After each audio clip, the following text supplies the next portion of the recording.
I am a researcher at the Faculty of Law here at the University of Cambridge, where I am presently. And generally speaking, my interests are what it means for law to become computable. Now, that might sound like a somewhat abstract question, but to me, I think it's one of the more important questions we can be asking ourselves going forward. And at the risk of sort of treading over some of the ground that Colin has discussed, I'm going to push back against some of the things that he said, because I really do challenge this sort of narrative of inevitability that creeps into technological discussions, particularly when we're discussing the future. My perspective is that there is generally no science of the future, but what I'm really interested in my day-to-day research is what it means, as Colin was discussing, for us humans when machines do surpass all of our abilities. What this means not just for the dangerous and dirty jobs that we might not miss, but the other sort of jobs that people like me, lawyers, judges, and other sort of decision makers have in society, because the technical capabilities of computers and AI is entirely separate, I think, from questions about should any of this be done in the first place. So the talk I want to do today is based on a forthcoming book. I have to get my plug in there first. In November, I have a book called Is Law Computable coming out that features a number of scholars from all over Europe, North America, Australia, really discussing this question from the perspective of legal theory and computational theory. Both the language that we are conversing in, natural language, and computation are languages, but natural language might be better at doing some things and more useful at resolving certain problems than computation. So the crux of my research really tries to examine, well, where are we with these technologies like natural language processing, machine learning? Because we can simulate the work of a lawyer or a judge, does this mean that we could replace them? And that's really the question that's at the forefront of my work. So I will skip the sort of introductory stuff that I usually do, sort of explaining what AI is, machine learning, deep learning, all these words, and I will sort of cut to the heart of things. We are now well underway in this latest AI revolution, and while there have been high-profile successes that Callum mentioned about DeepMind, AlphaGo, we really have yet to see a real abundance of useful tools. That is, things that are really helpful day to day, that are not just intent on replacing people, but supplementing their work. And the legal system and lawyers and judges are a really interesting case study for this, simply because, well, they make perhaps the most consequential decisions in our society. So the question that I approach this with is not one of technical capability. We can certainly approach the question of, can we automate job X by indexing job X to some sort of metric, whether it's efficiency, throughput, whatever it is, we can come up with the justification on technical grounds, but there are overarching considerations, whether they are moral, political, or indeed whether the things work as they claim to, that I think are not being considered amidst discussions of automation and futures of vast technological prosperity. So the question that I'm really interested in now are, what are the red lines for this? Where are these zones in society, if any, where for overarching moral, philosophical reasons, or for simply the fact that these technologies have not demonstrated the level of trust that we need to place in them to be entrusted to make decisions, whether it is welfare benefits, what a judge does, or even a job decision or an application. So this dichotomy between could and should is very central to what I do. And if you are a fan of cinema, you might remember this entire idea immortalized by Jeff Goldblum in Jurassic Park.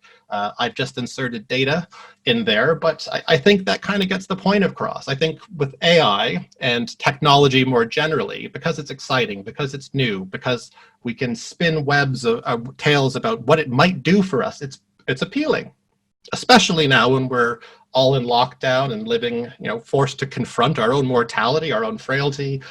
This doesn't, in my opinion, excuse us from foregrounding these questions of should as more than a function of AI ethics, but rather a matter of political and legal expediency. So the subject for the talk today was labor and automation. So I'll start with perhaps one of the most familiar predictions about employment. So in 2013, Carl Frey and Michael Oborn argued that 47% of total US employment was potentially at risk from automation in a working paper abstract. That is, in the abstract of the paper, this figure 47% was there, and it was sort of parroted shortly thereafter. But in their paper, they said that inequality in society was largely due to technology, yet they didn't sort of mention anything about changes in labor laws, collective bargaining, the effects of austerity, access to education, or any of the other factors that an economist should take into account when making predictions about the future. Now, at the time this came out, 47% unemployment was unthinkable. But as we sit here amidst COVID, and there are rising rates of unemployment that are hopefully starting to correct now, we're starting to grapple with not just is automation inevitable, but maybe it should be. Maybe we shouldn't be doing all this dangerous stuff and being out there. Maybe we can work from home. Maybe academics can lecture via Zoom. But how scientific are any predictions of the future or forecasts? Because of corporate finance and all predictions being funded largely by major sort of consultancy firms, how vulnerable to conflicts of interest are all of these forecasts that are being made? Well, what's even more problematic, I think, with this study in particular is that this 47% of job losses was predicted, quote, over some unspecified number of years, end quote. Now, unless that is some sort of economist trick that is not familiar to me, I'm not entirely sure how scientific any prediction could be of that kind. Moreover, in a world of 47% unemployment, it's hard to imagine anything other than Silicon Valley being sort of razed to the ground overnight. So I'm not sure what to make of this prediction, but I wanted to test it and investigate it because it's been repeated so often in literature and it's used in discussions about the future. So this was their method. Quote, with a group of machine learning researchers, we subjectively hand-labeled 70 occupations, assigning 1 if automatable and 0 if not, by, quote, eyeballing different tasks. Now, if that is methodologically sound, then I should have been an economist and a lawyer because we have to be held to a higher standard in law. We have to be right about things. But you can see what they predicted here on the chart on the screen. Who's going? Well, it's going to be the people in an office, administrative support, sales, the sort of people whose work isn't entirely complex, requiring so much cognitive skill that a computer could not facilitate the transaction. But I think it's also worth mentioning that who is least susceptible to automation? Well, management consultants, business and financial services, computer engineers. Indeed, in all these forecasts of the future, the people making them never see themselves as expendable. Now that's really weird, coincidence, but it didn't stop this report about 47% unemployment from kind of going viral. It was picked up by The Economist, Huffington Post, and sort of major newspapers the world over, and has been sort of the benchmark for the future of technological unemployment that we are being confronted with. So I wanted to do my own scientific task to sort of see if I could come up with any predictions of my own that were actually based in fact. And although I'm originally from Canada, I live here in Cambridge, so I turned to Geoffrey Chaucer's Canterbury Tales. Now, if you don't know the Canterbury Tales, it's a 14th century book written sometime between 1387 and 1400. And on the screen, you see at least some of the characters that are named in the book as pilgrims: the knight, the squire, the prioress, the monk, and so on and so forth. These are the people who represented professions that existed in the 14th century. So by eyeballing the tasks that these people did, I wanted to know whether or not their jobs still existed and what, if anything, the professions that are displayed in a text that is now 600 years old tell us about our present and future. This is what I came up with.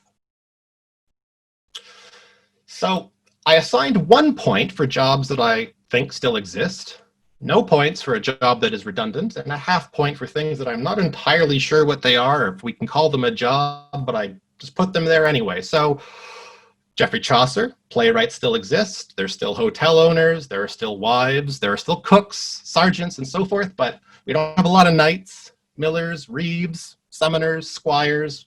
I don't even know what a canon yeoman is, but we don't think we have those.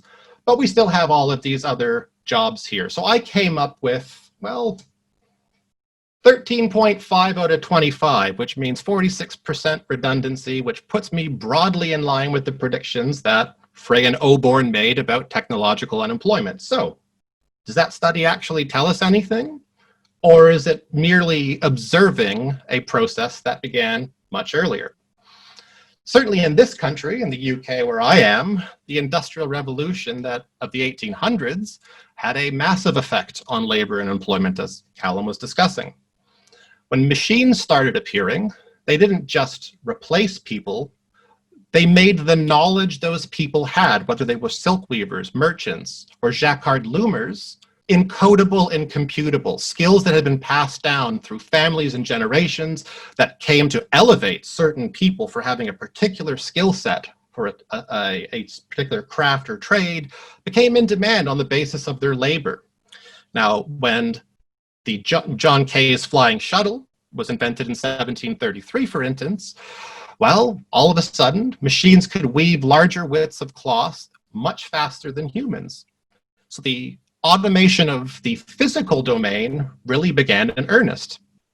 1785, Edmund Cartwright's power loom accelerated this process. We could weave that cloth even faster and quickly and produce it in quantities that allowed northern cities like Manchester to become Cottonopolis, the center of cotton production for most of Europe, if not the world. And large-scale production and mechanical production was soon applied to pretty much every manufacturing context and sector. And across the board, this resulted, as you would expect, a reduction in production costs. You're paying fewer people, machines don't need sleep, very helpful. Yet the widespread use of these novel work slaves, which were what machines were referred to by some of the day, also led to new demands on how people had to specialize their skills and qualify for certain professions. I think one of the best examples that we could look to in history to understand artificial intelligence and automation is the Jacquard Loom.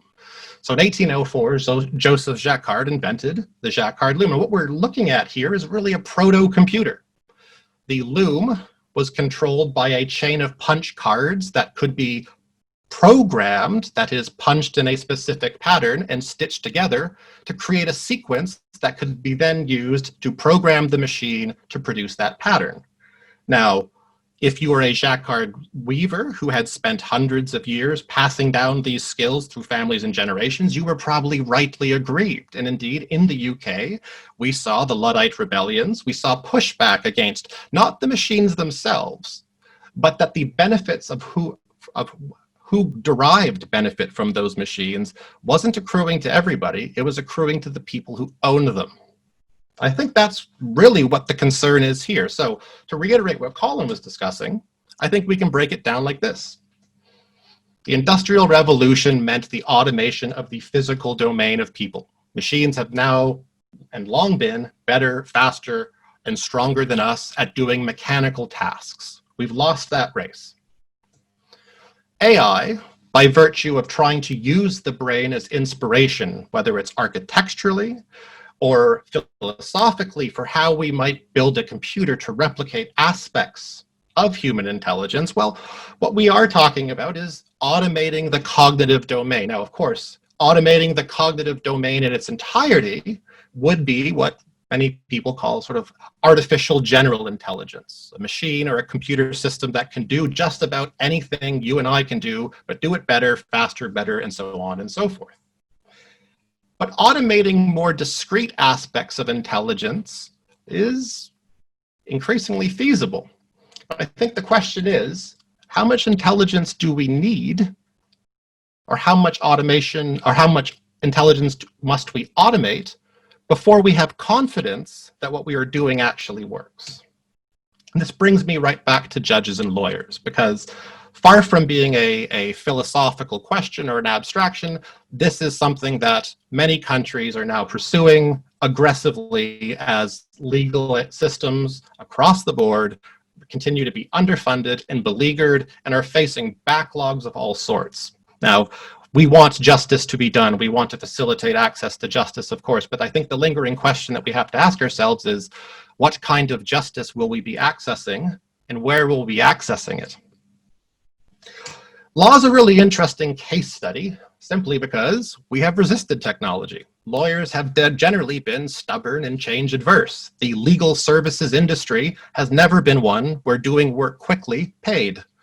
The billable hours model, that is, being paid by the amount of hours you put in, oftentimes you just get to send people a bill and tell them to take your word for it, means that there was never an incentive to automate the work of lawyers and judges because doing work quickly meant making less money. For instance, Richard Susskind, one of these sort of leading figures here in the UK for digitalization and of the courts, made a prediction in 1996 that email would become central to what lawyers did day in and day out. And in reviews of the book, people laughed and scoffed. Can't be. Lawyers would never be reduced down to doing this. This would be something secretaries would do. Well, if you know lawyers, or there's indeed lawyers listening, you probably spend far more time in your day on email than you'd really like to. So it's a weird environment, law. It also doesn't help by the fact that when jobs are automated, people might not miss lawyers and judges. I mean, we've been called flies on the hide of humanity, and I'm sure you know lots of jokes yourselves about all manner of things that wouldn't it be terrible if they happened to lawyers. And, well, we haven't helped ourselves. Lawyers are expensive, but the justice system that they're part of is increasingly underfunded. And quite frankly, the business of being a lawyer day in, day out isn't altogether fun. You don't make a ton of money as a junior lawyer, and you'll be lucky to break even your first few years of practice unless you really know somebody or you have come to Cambridge and you can get those kinds of jobs. But for the most people, those people who might be minded to be active in their communities or socially justice minded, well, it's really hard to stick to your guns when you realize that job and all those noble intentions you had coming to it aren't really feasible anymore. But for all the rightful grievances that are leveled at the justice system and lawyers, I think that part of what I want to do through my work is kind of rehabilitate the image of lawyers and kind of make a case for why we might miss them in ways we might not expect. First being, people are good at reasoning. We are good at talking. We are good at drawing inferences from things, generalizing concepts and ideas, and abstracting away from things. These are all skills that you would demand and expect of a good lawyer and judge. If you wanted a computer or a machine learning system to be able to search through all of the previous cases that might be relevant to a decision to be able to give you an answer, the nature of machine learning, by being backwards looking and unable to integrate knowledge in the present means we would only ever really be making different versions of the same decision over and over again.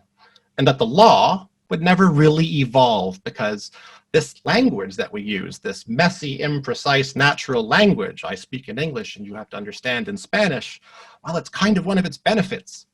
That it's not so much a deficit that words are imprecise and difficult to understand or are semantically dubious. Well, that's precisely how lawyers make arguments and what allows judges to reinterpret laws to new contexts and new times. Moreover, language is flexible. Flexibility is good.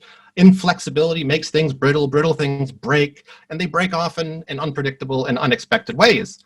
So we need flexibility in society because human society is immensely and increasingly complex. And in law, we rarely deal in right or wrong answers. There are more shades of gray than there are black and white, but the job of a lawyer and a judge is to be able to determine what is right enough. That's a very different way of thinking and reasoning about the world, but it's one that has not stopped computer scientists and AI researchers from seeing law as a, well, ideal candidate for an artificial intelligence approach. You could simply put the facts represented in a lower level semantic network. Perhaps the law would be represented in a higher level semantic description, and the process of legal analysis would be represented in a pattern matching routine, not unlike the Jacquard Loom that could be programmed to produce outputs. So this was 1980. This is not the first time that lawyers have been faced with this. This was 40 years ago. So AI has this effect of making us think that everything is new and exciting, that it just happened yesterday, but in reality, they've come for us before, the machines, that is. It's also clear that AI research has been through hype cycles before. And then if there's one lesson to be learned from those cycles, it's that it has a tendency to overpromise and underdeliver, and it's never really yielded any useful tools commensurate with how much money has been invested and how much enthusiasm people have had. Indeed, progress towards AGI, or non-biological intelligence, has been predicted within a decade for about 65 to 70 years. So we have been down this road before, and all these promises about automation and futures of vast technological possibility, as appealing as they might be now, they should not distract us from the fact that certainly in law, we kind of don't want to iron out all these messy areas. We need them. One of the most famous legal scholars, a British legal scholar, H.L.A. Hart, discussed what he called the open texture of legal language. That is, legal language has a certain texture to it that allows it to be interpreted rhetorically, semantically, reinterpreted to new times and new contexts. And there's an element of imprecision and ambiguity inherent in law. So when people start wanting to purge natural language from the legal system through robot judges or algorithms that replicate decision-making processes, they're kind of robbing law of one of its most important characteristics. Indeed, I think that a discursive public sphere in a liberal democracy is a good thing. I'll hold my hands up. But it is the sort of argumentative, rhetorical nature of law that has been present since at least the earliest evidence we have of what lawyers and judges were. We know that semantics in language matters. People are really good at inferring semantics from words, but computers struggle despite all of the advancements in machine learning, deep learning, and natural language processing. A first-year law student will still be better at deriving and understanding the semantic content of a legal judgment than a machine. This has, however, not stopped a lot of people from trying. Max Tegmark, a physicist and cosmologist at MIT, has made the similar claim. The legal process is just kind of computation. Law is kind of an algorithm. If you have a duty and you breach it and there's damages, then you have to pay. So if we apply that sort of algorithmic mentality to law, we kind of see that, yeah, statutes are kind of formulaic. They're written in a very precise language. If you analyze the vocabulary in statutes, you'll see the same phrases and words written over and over again. But why would we want that of judges? So I can take that from a physicist, but then judges themselves started to get interested in this idea. This is Richard Posner, a very famous jurisprudent from the United States. He makes the point that judges should be well on the way to being digitalized, and that constitutional originalists, those are, deeply conservative people who believe that once the American Constitution was written, everything that we needed to know was written in it, should love AI, precisely because it will allow us to create a society where, if conservatism can be defined as not wanting anything to happen for the first time, a purely machine learning-based approach will ensure that, by only ensuring what has come before will happen today. Even legal scholars are starting to fall for this. This is Eugene Volokh from UCLA. He's assessing the case for a robot judge, and he comes up with what I call a Turing test.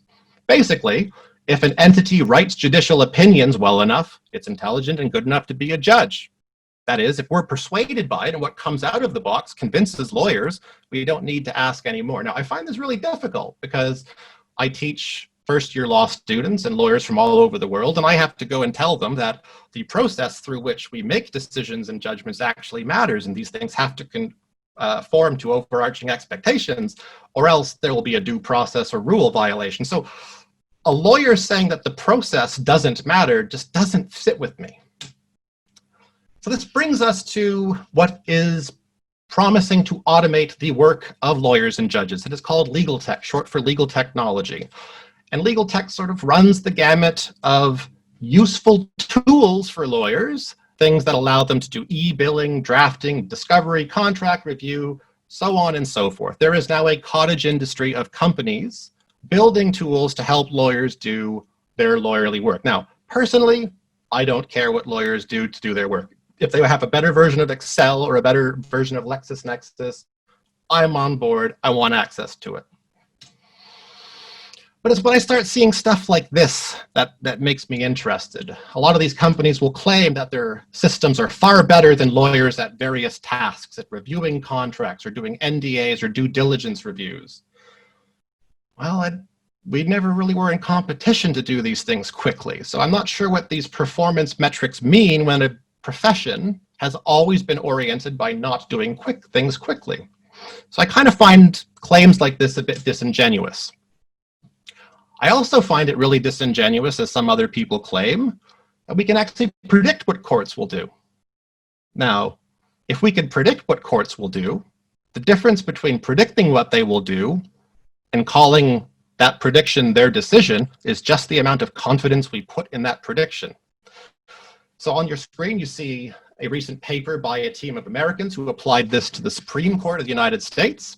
Lo and behold, they figured out that you could kind of predict what Supreme Court justices will do based on political affiliation and what state they're from.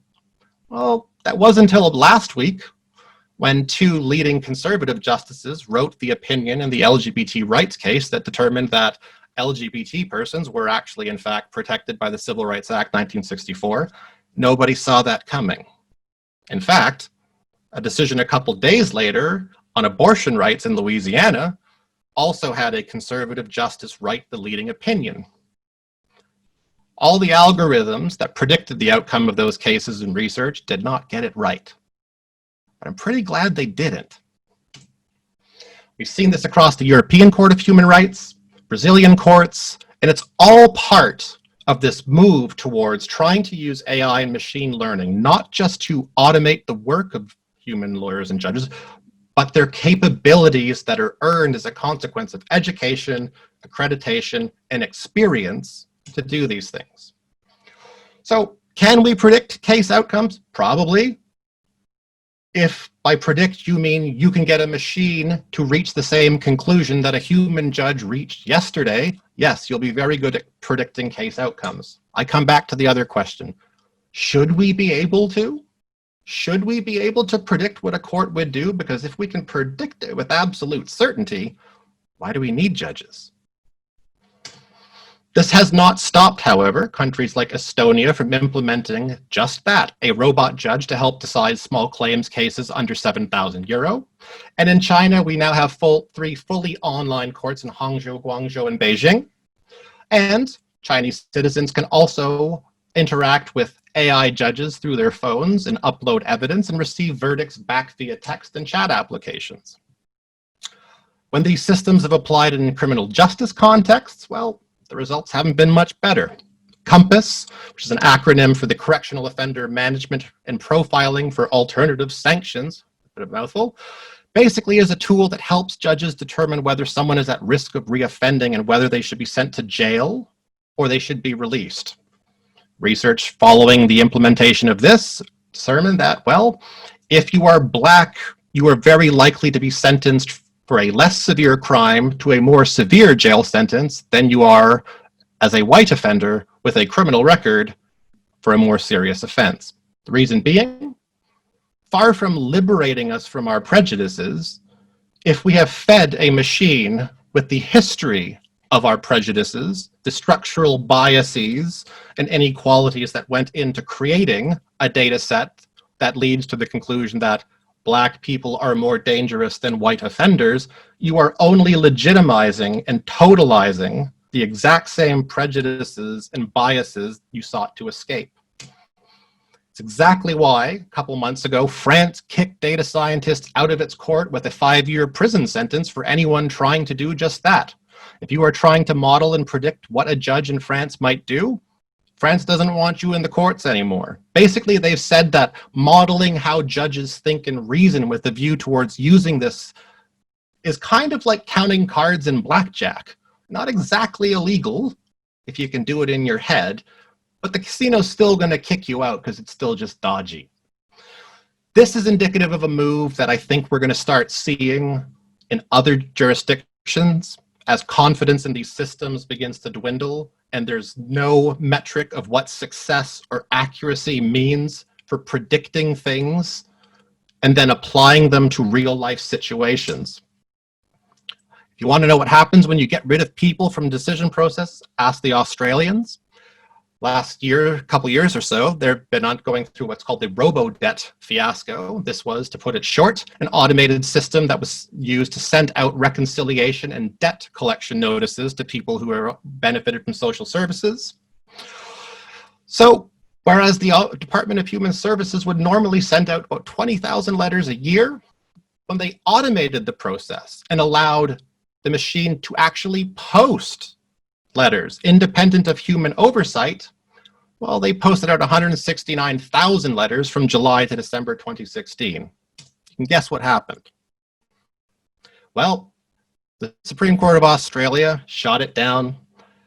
This not before several thousand people committed suicide on the basis that they were told that they were going to be penalized, that the already disenfranchised welfare recipients in Australia were being told that the government was coming from them, when in fact, a machine told them that the government was coming from them. The UN Special Rapporteur on Extreme Poverty and Human Rights, in a report to the UN General Assembly, made the claim that Australia is the canary in the coal mine of a digital welfare dystopia, and used RoboDebt as an example of how much human and reputational damage can be caused by systems designed to make consequential choices independent of human oversight. But this is apparently where we're going. So Callum talked about the singularity and the economic singularity. Well, the one that I'm interested in is what's called the legal singularity.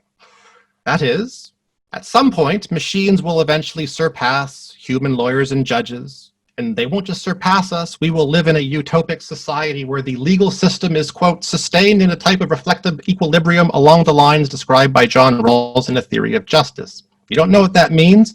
I don't either, and I've been paying attention to it for years. Basically, what it means is removing human oversight from the decision-making process on the basis that humans are the weak link.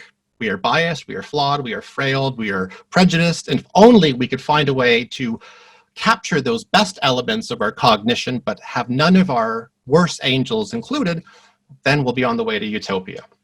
So I'll close with this, because if you want a little bit of insight into what this automated world of justice might feel like and what we might lose in the process, we could watch football.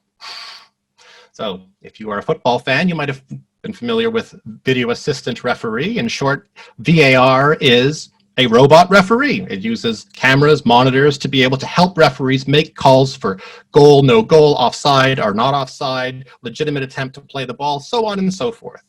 Basically, it was an attempt to bring the same precision that sports like tennis or basketball or baseball have had for years to football. Why shouldn't it work? Well, if you've watched, it failed spectacularly.